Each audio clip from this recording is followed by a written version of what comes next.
Olá, pessoal, boa noite. Estamos hoje dando continuidade a uma série de lives que o Labirinto vem programando nesse mês de maio. Ainda são lives que servem como alerta em relação ao mês do autismo, que é o mês de abril. Então, nós tivemos já, na semana passada, uma aula muito bacana de Gustavo Siquara, falando para a gente sobre neuropsicologia, sobre avaliação diagnóstica. Na semana anterior, tivemos uma grande oportunidade de conversar com 3 grandes profissionais que vêm trabalhando com a escala Labirinto. Então, a professora Ana Paula Ramos, a professora Luciana Rajabali e doutora Sabrina Calmon, que é neuropediatra, e elas falaram sobre a experiência com a escala Labirinto, que é um instrumento brasileiro que vem sendo desenvolvido e validado no Brasil inteiro para avaliação de autismo e sintomas associados. E, anteriormente, nós tivemos uma live também muito importante sobre as alterações que vêm sendo observadas no neurodesenvolvimento em crianças durante a pandemia, e aí nós tivemos 3 excelentes profissionais, a doutora Sofia Eichmann, que é neuropediatra, a professora Laura Giotto, que é fonoaudióloga, a doutora Ana Marta Ponte, que é terapeuta ocupacional, especialista em integração sensorial, e elas falaram muito para a gente sobre diversos aspectos que são preocupantes na pandemia em relação ao desenvolvimento, à infância, notadamente o excesso de telas, não é? Se tem um lado bom, que é o fato da gente poder se encontrar com colegas do Brasil inteiro, em tempo real, não é? A gente vai conversar aqui nos comentários e a gente tem essa oportunidade de dialogar,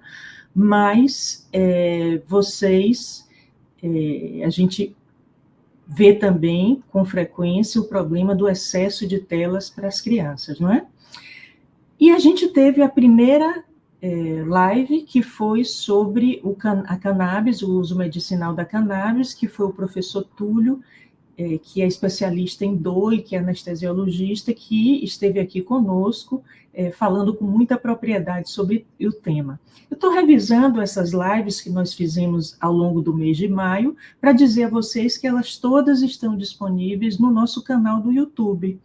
É o TV Labirinto, vocês podem acessar, e lá tem essas lives para reverem ou para assistirem pela primeira vez, e tem uma série de outros encontros interessantes que a gente pode assistir por lá.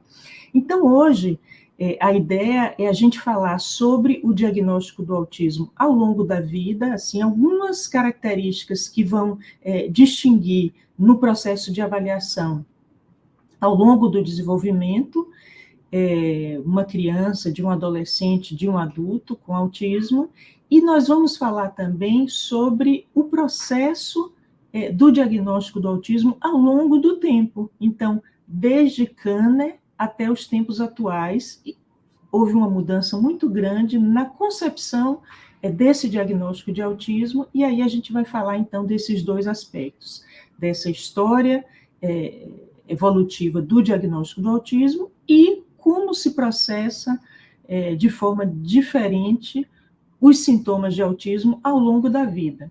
Então, eu vou começar aqui passando os slides para vocês, e já vou, ao passar os slides, pedir desculpa a vocês, porque meu computador desconfigurou um pouco aqui o slide. João fez um esforço grande para a gente tentar reconfigurar aqui, mas não deu para reconfigurar muito, né?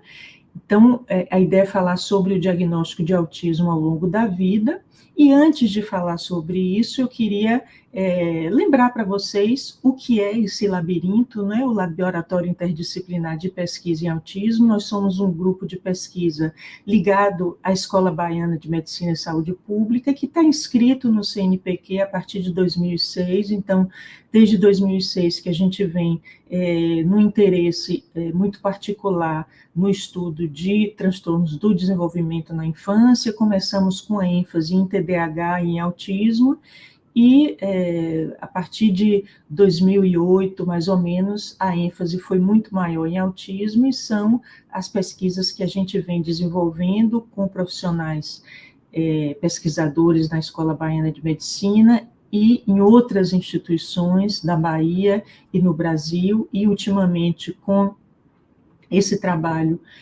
de validação pelo Brasil inteiro da escala Labirinto, a gente tem desenvolvido parcerias realmente com colegas de vários estados, de várias cidades, o que tem sido uma imensa satisfação para a gente. Então, vou começar falando sobre os pais dessa categoria, que a gente chama de autismo, ultimamente transtorno do espectro do autismo. Então, a gente tem 4 pais mais ancestrais dessa categoria autismo, né? O primeiro deles, que é esse psicólogo que viveu na Áustria, que escreveu, que publicou alguns casos de um transtorno desintegrativo da infância, que veio com as mesmas características do que depois vem a ser descrito como autismo, que é Theodor Heller. Se a gente procurar em sites de pesquisa médica, vamos encontrar síndrome de Heller, que é o que vinha descrito que vem descrito ainda, né, na CID-10 e no DSM-4 como transtorno desintegrativo da infância.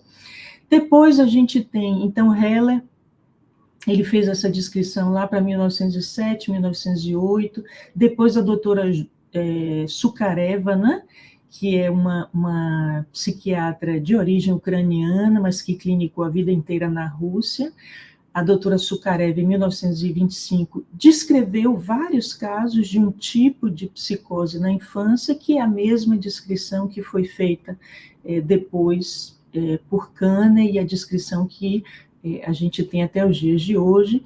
E a doutora Sukareva, ela foi traduzida só recentemente para o inglês, então foi um conhecimento que veio há poucos anos, de 2017 para cá, que a gente teve mais acesso ao texto completo dessas descrições dela.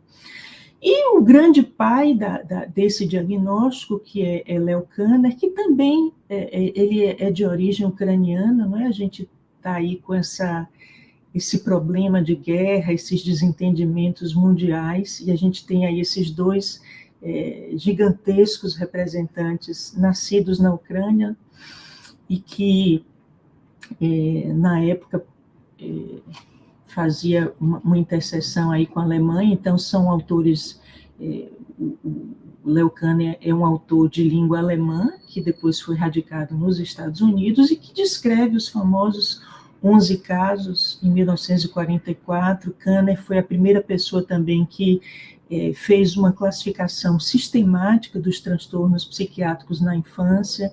Então, Kanner realmente foi um gigante na psiquiatria da infância, e foi um gigante também no acolhimento dos refugiados de guerra nos Estados Unidos. Ele foi um gigante na luta pelos direitos das crianças com problemas mentais nos Estados Unidos, crianças que eram exploradas, e Kanner fez um trabalho gigantesco, assim, de identificar essas crianças, de buscar uma ressocialização delas. Realmente foi uma figura de grande relevo na psiquiatria. E tem também Hans Asperger, que foi um psiquiatra austríaco também, que viveu no período de guerra, e que também descreveu casos dessa síndrome, não é? que veio a ser caracterizada como autismo, descreveu em alemão. Esses textos só vieram à baila para o inglês em 1980, e Asperger, ele vem sendo acusado ultimamente de ter tido uma colaboração com o governo nazista e com a eliminação, com o morticídio dessas crianças com problemas mentais. Então vem sendo uma figura aí controversa no meio do ativismo do autismo. Mas é muito importante a gente pensar aqui que, quando esses autores descreveram esses casos, eles descreveram pouquíssimos casos. E E ao longo de muitos anos, o autismo ele foi considerado para a gente uma doença rara. E hoje, principalmente de 2013 para cá, o autismo virou uma das doenças da infância, um dos transtornos da infância que mais se comenta, que mais se pesquisa, as pesquisas subiram exponencialmente e vem se falando em uma verdadeira epidemia do autismo. Então, eu queria comentar um pouco sobre fatores que pudessem estar associados a essa suposta epidemia, não é? A literatura médica ela se divide entre autores que comentam sobre a ampliação do diagnóstico e autores que comentam sobre fatores exógenos tóxicos que poderiam estar contribuindo para esse incremento, para esse aumento no diagnóstico do autismo.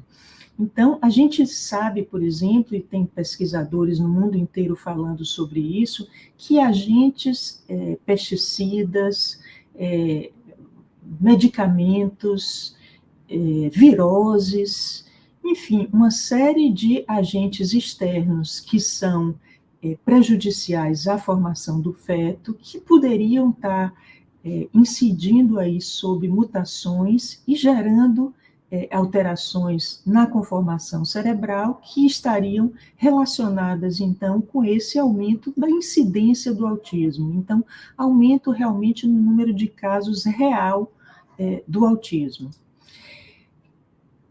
E não vou me deter tanto nesse tema, a gente pode até, num outro momento, voltar a falar sobre esse aumento de incidência real, mas eu queria falar para vocês sobre essa imensa ampliação do diagnóstico também, que é algo a ser considerado. Eu estou aqui na tela com esse livro de Kanner, e quando Kanner descreveu o autismo, né, lá em 44, ele descreveu crianças que desde o nascimento não se interessam pelo contato com outras pessoas. Esse critério de Kanner é um critério que permanece nos dias de hoje. Ele descreveu crianças que têm resistência à mudança e insistência na mesmice. Esse critério de Kanner permanece hoje. No entanto, Kanner excluía qualquer síndrome genética associada. Então, se a criança tivesse uma síndrome genética associada, não era autismo, seria um outro diagnóstico. E hoje a gente fala do autismo sindrômico, né? A Yara Argolo, que é uma grande especialista nisso, são as síndromes genéticas que estão associadas com esse quadro clínico de autismo. Então, na época de Kanner, isso não era autismo, não entrava no diagnóstico de autismo. Então, a gente já tem aí uma primeira fonte de ampliação, já que em torno, hoje, de 25% dos casos de autismo diagnosticados são autismos sindrômicos. Então, aí a gente já tem 25% do aumento desse diagnóstico, não é? Crianças com atipia ou atraso na fala. Bom, isso aqui continua como critério diagnóstico, não é? Crianças que tenham uma fala com alteração, na comunicação verbal e não verbal. Então, esse critério continua. Um outro critério de exclusão para Kanner era retardo mental. Se tivesse retardo mental, não entrava na classificação do autismo. Ele considerava que eram crianças que tinham uma inteligência atípica, mas não retardo. Bom, nós sabemos também que hoje o retardo, ele faz parte também de um grupo de crianças com autismo. Tanto assim que na CID-11 vai ter o autismo com retardo e o autismo sem retardo. Então, aqui a gente tem, de novo, outro campo de grande ampliação diagnóstica. Bom, vamos seguir aqui no processo de classificação do autismo. Lá em 1952, quando teve a primeira classificação americana do DSM, o autismo ele era classificado dentro da esquizofrenia infantil. Depois, na década de 60 também, o autismo continuava, até a década de 70, classificado como um tipo de esquizofrenia da infância. Então, se falava em autismo como uma psicose, até a década de 70. Existem dois estudos que marcaram essa separação, esse divórcio do autismo em relação às psicoses, que foram essas publicações aí na década de 70, que demarcaram que a psicose na infância, que tem a ver com a esquizofrenia, se relaciona com alterações do pensamento, alterações do humor e embotamento afetivo, com inteligência normal e com início mais tardio, em torno de 11 anos. Enquanto que o autismo infantil, ele se manifesta já na primeira infância, com atrasos de linguagem, comportamentos ritualísticos e déficit na sociabilidade. Então, vejam que aí, na década de 70, a gente já começa a ter uma separação entre a psicose e o autismo. O autismo deixa de ser pensado como uma esquizofrenia, e já no DSM-3, e no DSM-3R, aí estamos na década de 80, o autismo ele passa a ser visto e compreendido como um transtorno do desenvolvimento. Nessas classificações, e a tradução aqui no Brasil veio como transtorno invasivo do desenvolvimento. No DSM-3 e no DSM-3R, então, a gente traduzia como transtorno invasivo do desenvolvimento ou transtorno global do desenvolvimento, essa classificação americana, que era o Pervasive Developmental Disorder, que era que é traduzido para a gente como transtorno invasivo ou transtorno global do desenvolvimento. E a classificação que a gente até muito recentemente usou, e eu tenho a impressão que é a classificação que a gente ainda permanece pensando a partir dessa classificação do DSM-4 e da CID-10, que diferencia alguns tipos de transtorno do neurodesenvolvimento. Então, dentro dessa categoria maior, transtorno invasivo do desenvolvimento, o DSM-4 e a CID-10 classificam o autismo, a síndrome de Asperger, na CID-10 o autismo atípico, que é quando não tem todas as características do autismo, o transtorno desintegrativo da infância e a síndrome de Rett.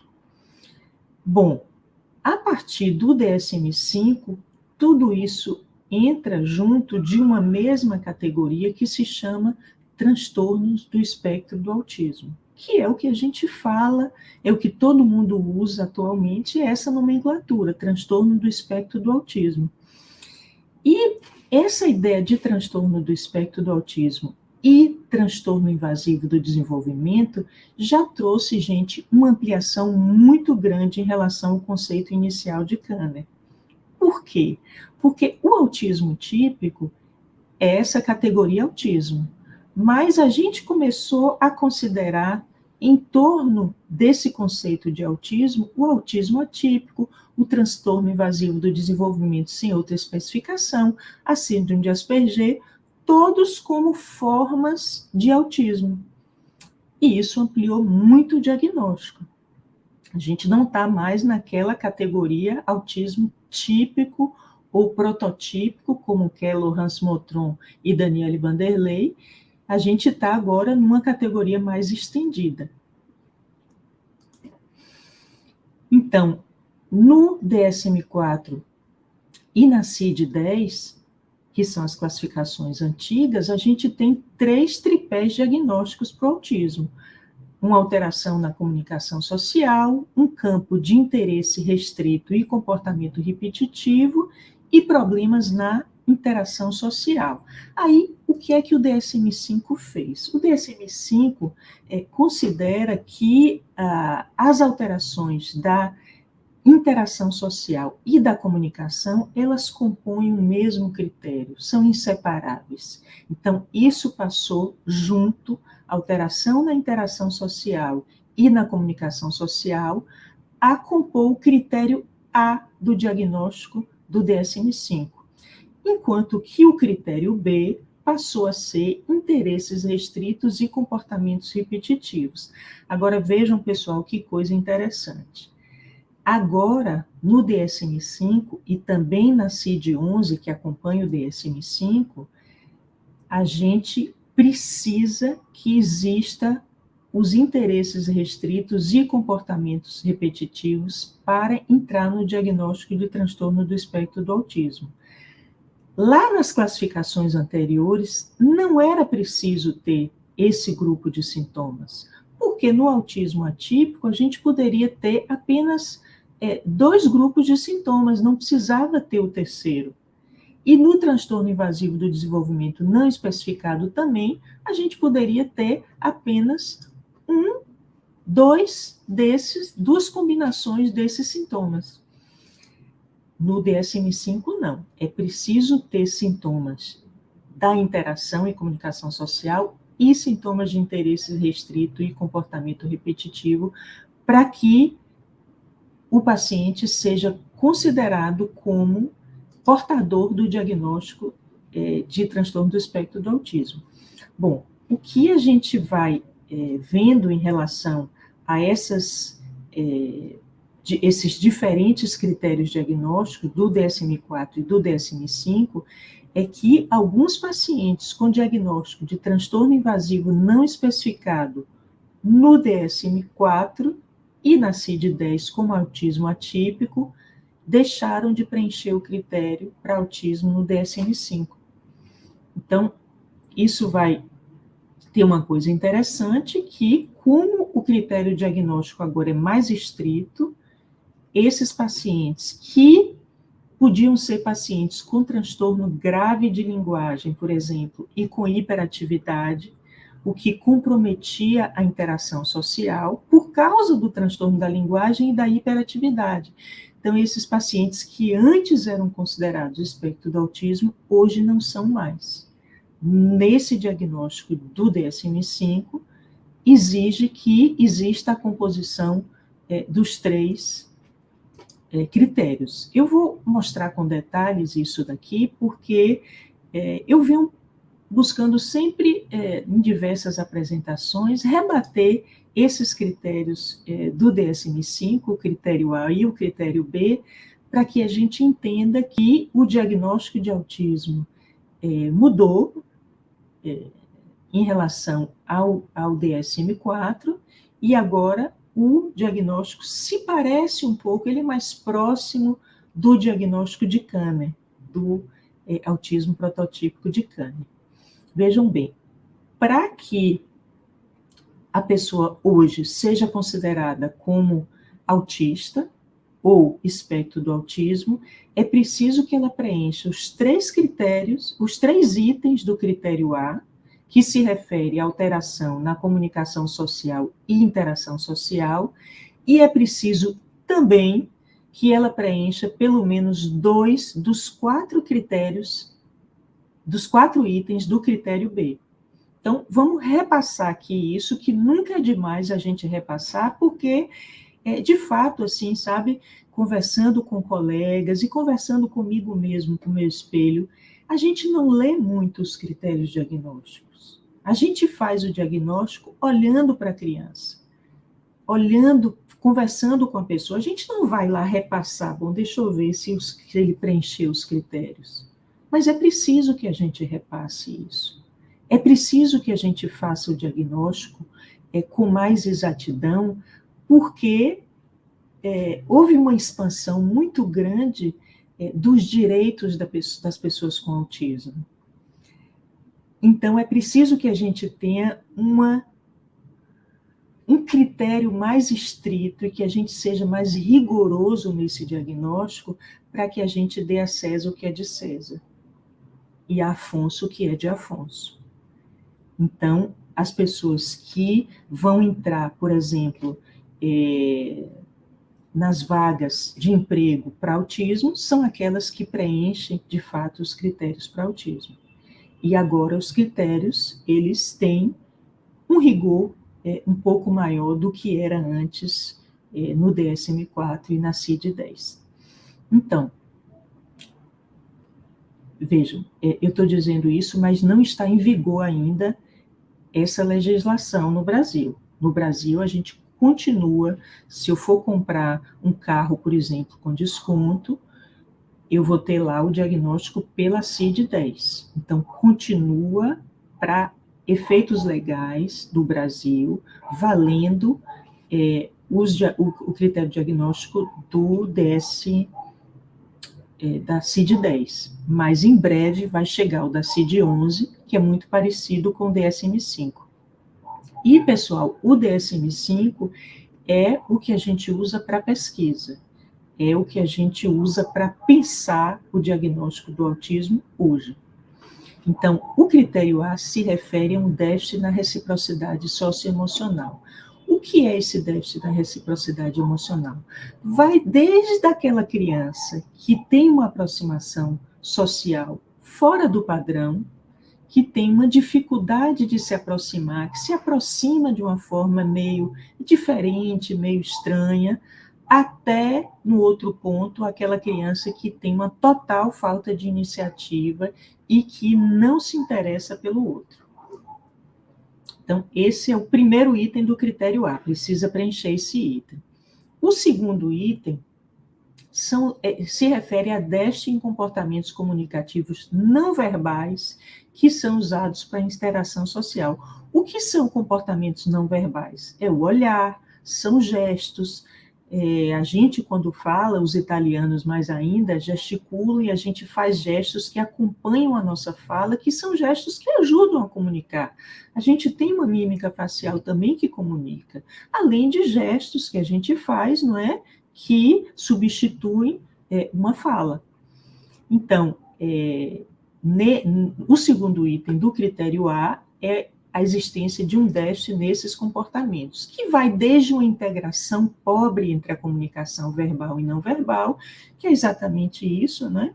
A pessoa, por exemplo, falar com pouca mímica facial, com poucos gestos, às vezes com gestos que são um pouco mais mecânicos, até o outro extremo, que é uma total falta de expressão facial, que é uma espécie até de congelamento facial, não é?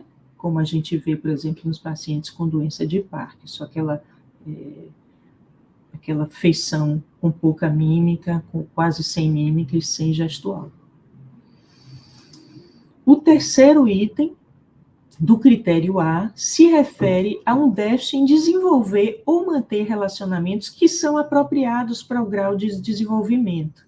Então, isso vai desde uma dificuldade que a pessoa tem em ajustar o comportamento para os diferentes ambientes, né? A gente ajusta o comportamento da gente quando a gente está na família, quando a gente está na praia tomando uma cerveja, ou se for no Rio Grande do Sul tomando um chimarrão aí com os amigos. Enfim, a gente ajusta o comportamento para os ambientes. Vai desde essa dificuldade de fazer o ajuste, a pessoa se comporta mais ou menos da mesma forma em todos os ambientes, de uma forma mais formal, até uma ausência de interesse nas pessoas, pelo menos uma aparente ausência de interesse nas pessoas. Então, esses são os 3 itens do critério A. Para entrar no diagnóstico de transtorno do espectro do autismo, é necessário que a pessoa preencha os 3 critérios, que ela se enquadre nesses 3 critérios, mas sabendo que existe um espectro aí, não é? Desde sintomas mais leves até sintomas mais acentuados de cada um desses itens. É isso que é espectro, é a variação da gravidade dos sintomas em cada um dos itens.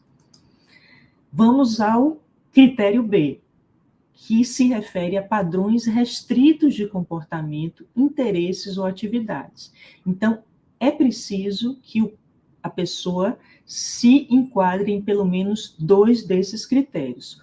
O primeiro deles se refere a repetições. Então, são movimentos repetidos, o uso repetido e estereotipado de objetos, que a gente vê muito em crianças, né? Brincar alinhando objetos, e às vezes tem movimentos que são repetidos, a presença de ecolalia, repetir o que o outro fala, ou então de falas idiosincráticas, que é ficar repetindo, por exemplo, vinhetas de filmes, e a presença de estereotipias motoras simples, que são esses movimentos rítmicos que a gente vê nos pacientes com autismo, principalmente na infância. São movimentos que costumam desaparecer, mas que são comuns na infância.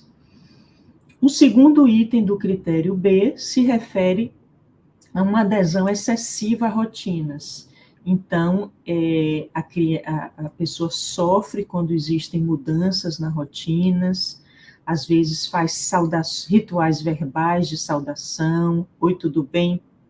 Oi, tudo bem? Fala com as pessoas de uma mesma forma, até padrões rígidos de pensamento, então uma inflexibilidade no pensamento, a padrões ritualizados de comportamento ou resistência à mudança de uma forma geral.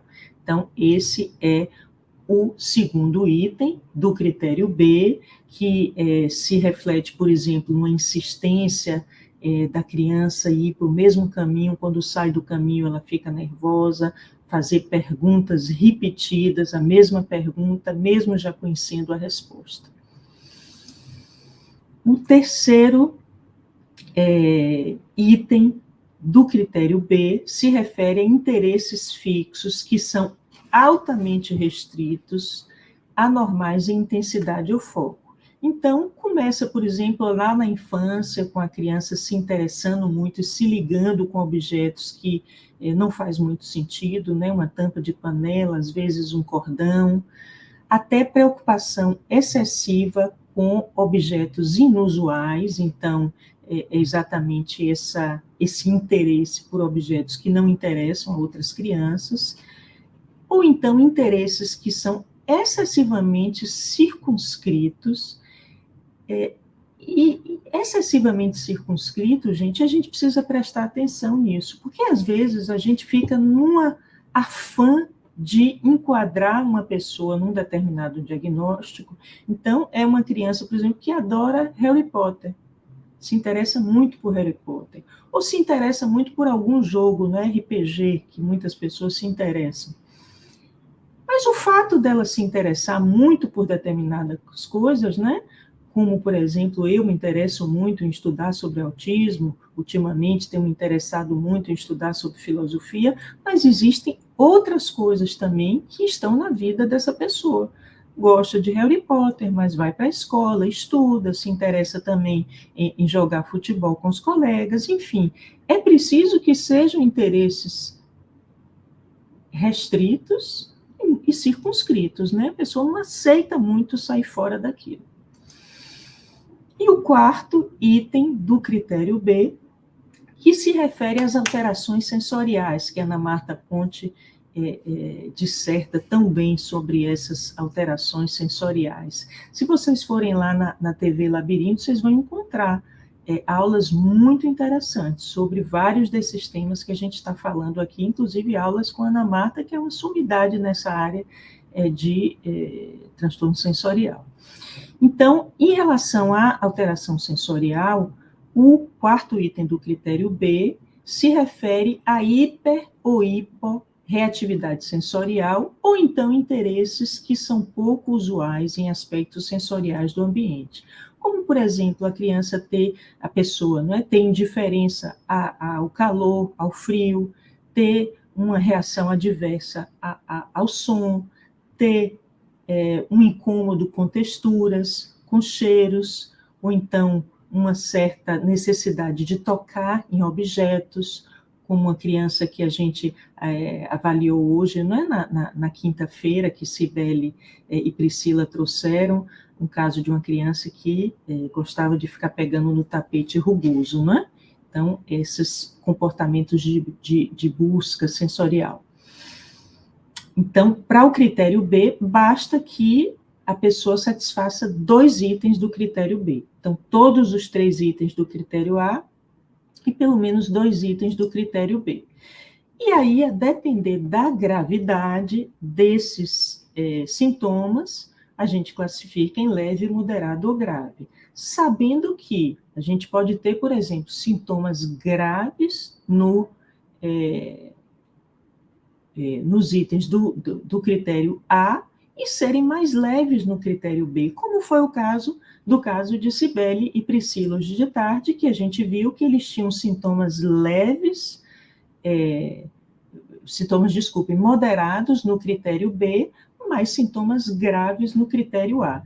E a gente sabe que esses graus servem para nortear a intensidade, a quantidade de intervenção que a gente quer, mas serve também para a gente se balizar que a criança muda, sim. A criança começa, no início pode ter sintomas mais graves, mas com as intervenções esses sintomas vão reduzindo. Aí a gente tem os especificadores, né? Então, depois de feita essa classificação, a gente vai ver se a criança tem ou não retardo, se ela tem ou não problemas de linguagem, se ela tem ou não alguma condição médica associada, ou uma condição genética, se ela tem outro transtorno do neurodesenvolvimento, como, por exemplo, TDAH, como, por exemplo, transtorno de aprendizagem, ou se ela tem catatonia. E aí, pessoal, eu vou mostrar muito rapidamente a CID-11 para dizer a vocês que a gente não tem ainda o manual traduzido em português.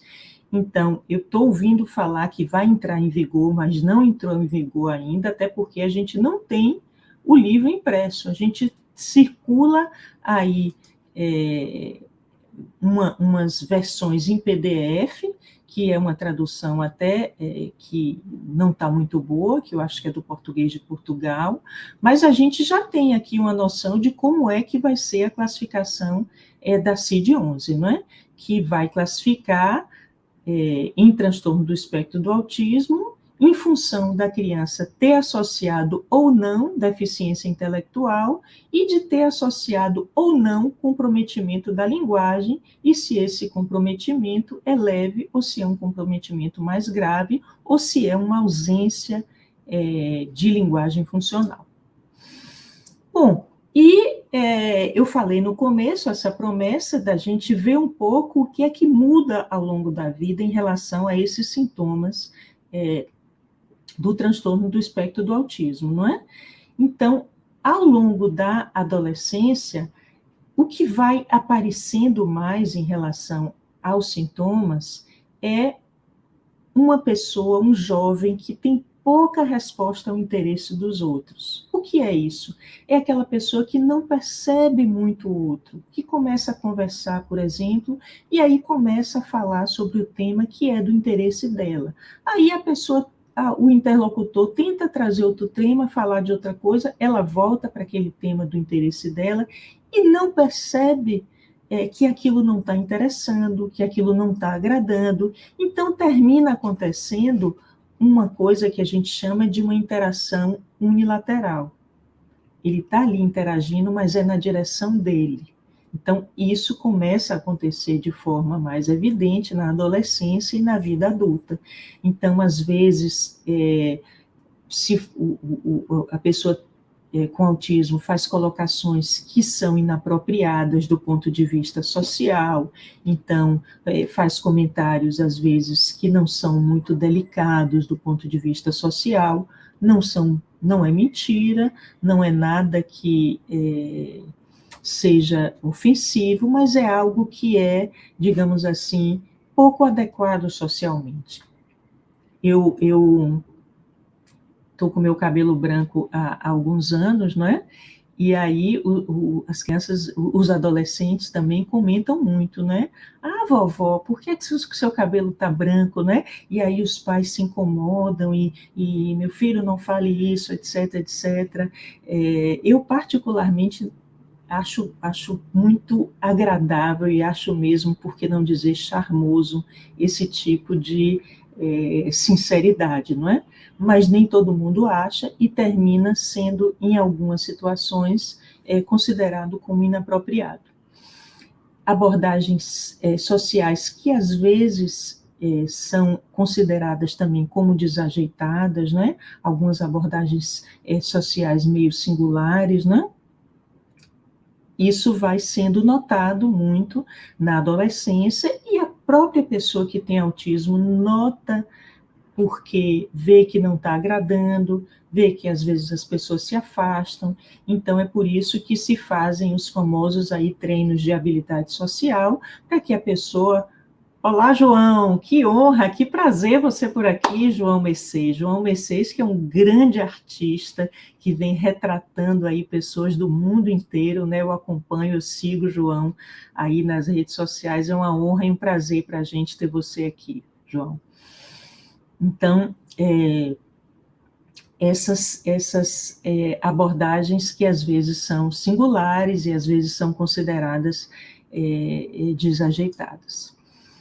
No adulto, o que a gente vai ver de forma mais clara também é uma pouca flexibilidade nas relações. Então, são pessoas que, por um lado, têm uma inflexibilidade moral que eu acho que é muito bem-vinda, porque não faz concessão moral, e isso é algo que é muito, digamos assim, necessário, porque o excesso de flexibilidade moral termina trazendo muita corrupção e muita perversidade social, mas existe pouca flexibilidade também nas relações pessoais, o que às vezes termina dificultando o relacionamento, porque para que eu possa manter uma relação com uma pessoa, com um amigo, uma relação amorosa, é preciso que a gente troque um pouco os interesses, né? Que eu faça um pouco o que você quer e que você faça um pouco o que eu quero. Porque se for o tempo inteiro só o que você quer, eu fico esquecida, eu fico anulada. Então eu vou ficar ao lado de uma pessoa, me anulando completamente, apenas fazendo a vontade da pessoa. E isso não é relação, isso é submissão. Então, a pessoa com autismo tem dificuldade de perceber isso. Então, às vezes, se coloca sempre em primeiro plano, esquecendo que do outro lado tem uma pessoa também. Às vezes, de novo, no adulto, com colocações inapropriadas. Isso, gente, cria, sim, dificuldade no trabalho. São pessoas que são tidas como de relacionamento difícil, porque não faz concessão, é sempre do jeito dela. E são pessoas que, no campo afetivo, são mais procuradas do que procuram. Então, é muito comum as pessoas com autismo dizerem que foram os namorados ou as namoradas que procuraram, que tiveram essa busca para o relacionamento. Não é necessariamente assim, mas é comum que seja assim. Outra coisa que é comum no adulto e no adolescente também é uma pouca compreensão em relação ao humor, não é? Não percebe maldade, pouca percepção em relação a subentendidos. Então, são pessoas que às vezes parecem ingênuas demais. E pessoas que desenvolvem interesses muito específicos e muito, às vezes, particulares, e que, quando têm uma inteligência genial, como Einstein e Wittgenstein, produzem verdadeiras revoluções no seu campo de estudo, né? Einstein no caso da física, Wittgenstein no caso da filosofia, fez aí grandes avanços ou mesmo revolução na filosofia da linguagem. Pessoal, eu estou aqui chegando ao fim da apresentação, porque a gente queria deixar um períodozinho aqui para discussão, para perguntas, não é? Eu vou depois olhar aqui os comentários para ver se tem alguma pergunta, se a gente pode interagir um pouco, e eu vou trazer a frase de uma mãe. Quando eu fiz meu pós-doutorado lá no Canadá, então eu perguntava muito às mães sobre os filhos, sobre a percepção que elas tinham dos filhos, e essa frase dessa mãe me chamou muito a atenção, que é sobre a necessidade de singularizar o seu filho, a necessidade de não ver o seu filho através de um diagnóstico. Então, ela me disse o seguinte: quando eu ouvi falar sobre autismo, eu pensei, então isso significa que a criança que eu conheço hoje, que faz o que ele faz, alinha objetos, corre e olha para um objeto, tudo isso são sintomas, não é meu filho? Então me veio um sentimento: quem é meu filho? Ele é apenas uma lista de sintomas? Eu chorei. Eu chorei porque eu pensei, finalmente, eu nem sei quem é esse garoto que eu criei.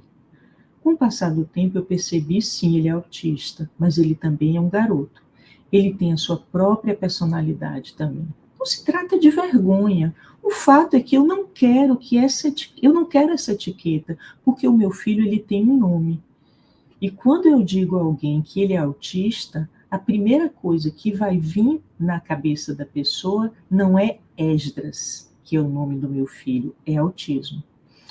Então, eu termino com a fala dessa mãe, e eu queria chamar a atenção de vocês, antes de abrir para as perguntas, que a gente fez esse ano o lançamento de um livro com pessoas excepcionais que escrevem junto com a gente, os organizadores sou eu, Daniele Vanderlei e Gustavo Siquara, que é meu companheiro aqui no Labirinto, que fez uma aula maravilhosa semana passada. Gustavo realmente é um dos grandes expoentes na área de autismo no Brasil, é uma pessoa que trabalha gigantescamente com diagnóstico neuropsicológico e que maneja muito bem os instrumentos de avaliação psicométrica. Então, ele vem se agigantando aí na área do autismo no Brasil.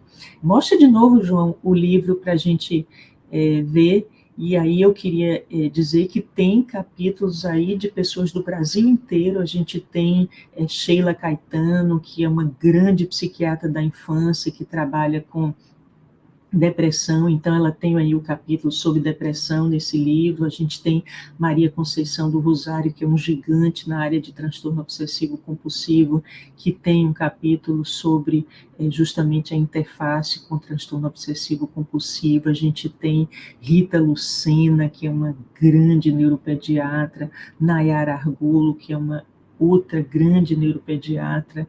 A gente tem Laura Giotto, que é um monstro na fonoaudiologia, uma pessoa que entende muito de neurociências e que tem um capítulo sensacional sobre os transtornos da linguagem. A gente tem tantos outros colegas que eu não vou lembrar de falar todo mundo aqui, mas a Andrea Diniz, que é uma psicanalista que traz para a gente um capítulo completo com o IRDI, o IRD, que é um instrumento que foi feito por psicanalistas e que nos mostra sinais de risco muito precoces em relação a todos os transtornos do desenvolvimento, inclusive autismo. E a gente tem Ana Marta Ponte falando sobre alterações sensoriais. A gente tem Ana Uni, que é um monstro na área de Tourette, que tem um capítulo também. E, bom, gente, aproveitem, procurem esse livro. João vai botar aí de novo mais uma vez, porque esse livro realmente está muito bom. É um livro que vale a pena a gente conhecer. E eu quero só, antes de passar aqui para os comentários, lembrar os profissionais de saúde que a gente tem dentro desse livro a escala Labirinto, que é um manual, inclusive, que ajuda a facilitar o diagnóstico. E aí a gente tem, vai ter agora, em junho, a 7ª edição do curso para formar pessoas, para ajudar pessoas a usar esse instrumento, que não é um instrumento de uso fácil, a escala Labirinto, para diagnóstico de autismo e sintomas associados. Bom, pessoal, eu vou tentar aqui passar para os comentários, né? Eu estou vendo aqui primeiro um comentário. Cristiane, que prazer ver você aqui, saudade dos meninos. Pedro Luca, um prazer você aqui. Eu vou botar aqui uma questão de Vitória Faustino, que ela pergunta: dentro do componente sensorial, na seletividade alimentar, essa alteração é somente por causa da textura ou pode ter relação com o paladar doce, salgado, amargo? Excelente pergunta, Vitória. Pode ter a ver com tudo. Pode ter a ver com a textura, pode ter a ver com a cor do alimento, pode ter a ver com a marca, inclusive, com o que a criança vê com a marca, e pode ter a ver também com o paladar, pode ter a ver com várias coisas relacionadas ao alimento. Deixa eu ver aqui, eu acho que eu botei de cima para baixo, né? Então, João Pedro aqui dando o prazer da presença para a gente. Eu acho que não tem mais questões, não. Teve essa questão aqui de Vitória Faustina, deixa eu ver se tem mais alguma. Não, não tem mais questões, então eu também acho que falei bastante aqui, não é?